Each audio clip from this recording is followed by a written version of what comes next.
கொள்வதற்கு யோகாசனங்கள் பெரிதும் உதவுகின்றன. அந்த வகையில் யோகாசனங்களை நமக்காக எளிய முறையில் கற்றுத்தர வருகிறார் ஆசன ஆண்டியப்பன் அவர்கள். நிகழ்ச்சியில் முதல் பகுதியாக வரவிருப்பது நலமுடன் வாழ.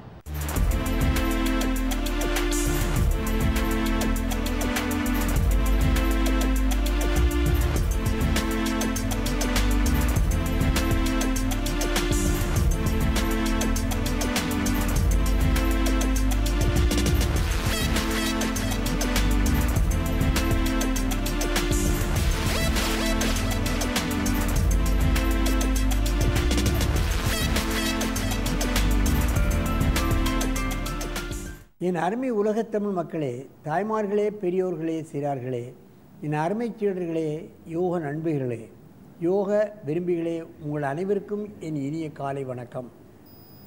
கலைஞர் தொலைக்காட்சி நிகழ்ச்சியில் நலமுடன் வாழ என்னும் பிரிவில் யோகாசனத்திற்கு அதிக முக்கியத்துவம் கொடுத்திருப்பதை நீங்கள் அறிவீர்கள்.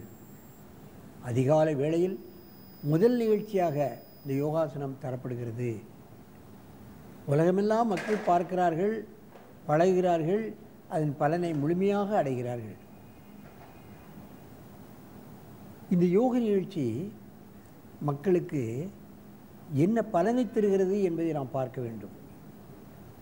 தொலைக்காட்சி நிகழ்ச்சியில் பல நிகழ்ச்சிகள் வருகிறது, கதைகள் வருகிறது, எத்தனையோ விதமான சினிமாக்கள் வருகிறது. அவைகளெல்லாம் நமக்கு நலன் தருவதாக அடையாது. உடல் நலம் பெற வேண்டும் என்று சொன்னால் எல்லா மனிதர்களுக்கும் தலையாய கடமை என்னவென்று கேட்டால் உடல் நலமுடன் வாழ வேண்டும், நோயில்லாமல் வாழ வேண்டும், மனநலமும் வேண்டும், உடல் நலமும் வேண்டும். அதைத்தான் நாம் கவனிக்க வேண்டும். நோய் வந்தால்தான் ஆஸ்பத்திரிக்கு செல்கிறோம், மருந்து சாப்பிடுகிறோம். நோயே வராமல் இருப்பதற்கு ஒரு மருந்து கொடு என்று எந்த ஆஸ்பத்திரியிலோ அல்லது மருந்து கடைகளிலோ கிடைக்காது. எனக்கு நோயே வரக்கூடாது, மனநோயும் வரக்கூடாது, உடல் நோயும் வரக்கூடாதுங்கிறதுக்கு மாத்திரம் மருந்துகள்லாம் கிடையாது. யோகாசனம் ஒன்று தான் அந்த நிலையை நமக்கு நிலைநாட்டும். அதான் நலமுடன் வாழ என்னும் பிரிவில் கலைஞர் டிவியில் இந்த யோகாசனத்துக்கு முக்கியத்துவம் தரப்பட்டிருக்கிறது என்பதை நீங்கள் தெரிந்து கொள்ள வேண்டும்.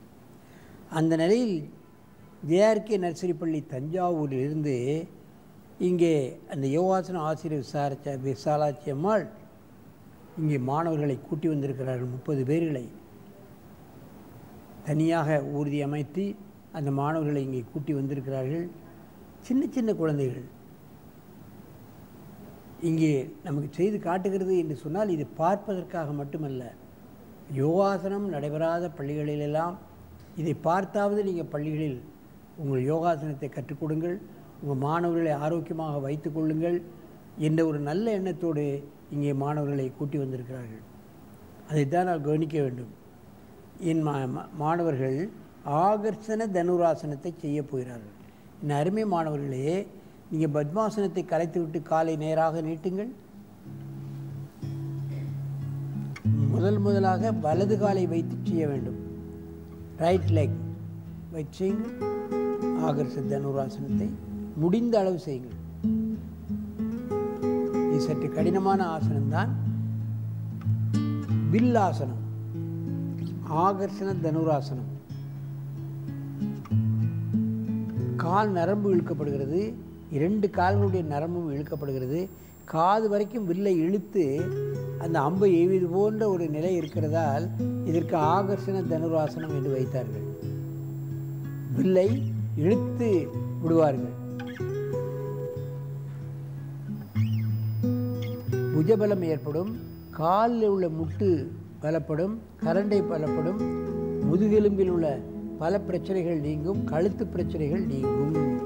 எத்தனை பிரச்சனைகளை இந்த ஆசனத்தின் மூலமாக நாம் நீக்கிக் கொள்ளலாம். உடலை இளக்கமாக குறைவாக வைத்துக் கொள்வதற்கு இந்த ஆசனம் பெரிதும் உதவுகிறது.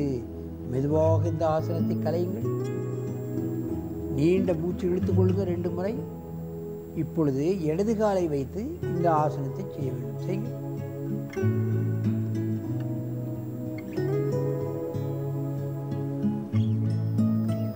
பாருங்கள் எவ்வளவு அழகாக செய்கிறார்கள் பாருங்கள். பெருவிரலை இறுக்கி பிடிக்கலாம், முடியாதவர்கள் தொட்டுக்கொண்டும் செய்யலாம். ஆரம்ப காலத்தில் தொட்டுக்கொண்டு செய்ய வேண்டும். பிறகு கட்டவிரலை காலை பிடித்து கொண்டு இழுத்து காதுக்கு கொண்டு வர வேண்டும். இவர்கள் அழகாக நால்வரும் காலை காலுக்கு கொண்டு வந்து விட்டார்கள். மெதுவாக இறக்குங்கள். காலை நீட்டி நீண்ட மூச்சு வாங்கிக் கொள்ளுங்கள். இப்பொழுது ஒருவருக்கொருவர் நேராக உட்கார்ந்து கொண்டு இந்த ஆசனத்தை செய்ய வேண்டும். நேராக பாருங்கள். ஒருவருக்கொருவர் திரும்பி ஒரு 20 எண்ணிக்கை. இவையெல்லாம் சற்று கடினமான ஆசனங்கள். மாணவர்களுக்கு படுவதற்கு சின்ன குழந்தைகள் இலக்கமாக உடல் இருக்கின்ற காரணத்தினால் அவர்கள் முழுமையாக செய்கிறார்கள். பெரியவர்கள் முடிந்த அளவு செய்தால் போதுமானது. மெதுவாக இந்த ஆசனத்தை கலையுங்கள். 2 கால் நேர நீட்டி நல்ல மூச்சு வாங்கிக் கொள்ளுங்கள். அதிகமான ஆசனங்களை பழக வேண்டும், போட்டிகளிலே கலந்து கொள்ள வேண்டும் என்ற ஒரு எண்ணத்தோடு வருவார்கள். அவர்களுக்கு நோய் எதிர்ப்பு சக்தியை பற்றியும் தெரியாது, இந்த ஆசனத்தினால் என்ன பலன் என்பதையும் தெரியாது. நான் அவர்களுக்கு திரும்ப திரும்ப சொல்ல வேண்டும். ஆகவே இதுபோன்ற ஆசனங்களை பிரைமரி ஸ்கூல் முதல் மெட்ரிகுலேஷன் ஸ்கூல், ஹைஸ்கூல், காலேஜஸ், இன்னும் இன்ஜினியரிங் காலேஜ் எல்லாவற்றிலும் மாணவர்களுக்கு இந்த கலையை கற்றுக் கொடுத்து அவர்களுக்கு நோயற்ற வாழ்வே குறைவற்ற செல்வம் என்னும் பேற்றினை பெற நாம் எல்லோரும் அதற்கான ஏற்பாடுகளை செய்து நல்ல குடிமக்களாக இந்த எதிர்கால செல்வங்களை ஆக்க வேண்டும் என்று கேட்டு உங்களிடமிருந்து விடைபெறுவது ஆசிரம் ஆண்டியப்பன். வணக்கம்.